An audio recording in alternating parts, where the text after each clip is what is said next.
Stymied at every turn, accused of things he never did, Robert Shireman figured this summer that, finally, he knew how best he could reclaim his reputation.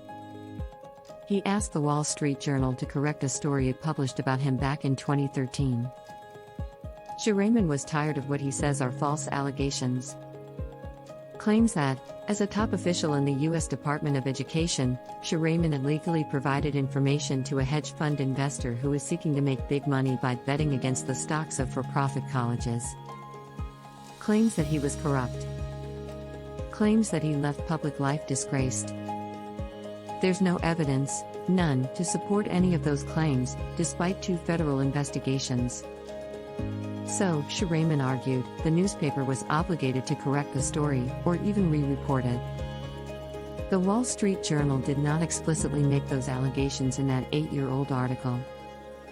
But its report suggested Shireman might be caught up in something corrupt, despite the lack of any firm evidence to make that case. The words live on, as words do on the internet.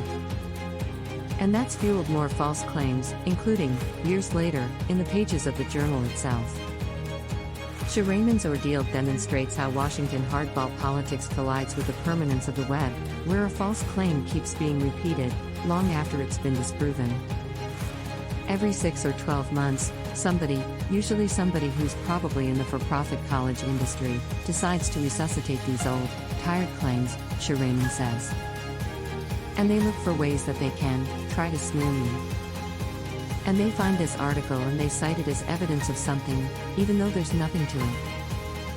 For decades, Shireman has labored to protect students from having to pay untenable levels of college debt. Under President Obama, he sought to make it harder for for-profit colleges to enroll students with hefty federally financed loans into programs that won't prepare them for jobs that enable them to pay off those debts. Several people independently called him a true believer on this matter. One called him a zealot. Attacks on Shireman have arrived seemingly from many fronts: Republican senators, liberal public interest groups, corporate interests. And they have continued as recently as this past spring from a pro-industry group and a senior U.S. senator.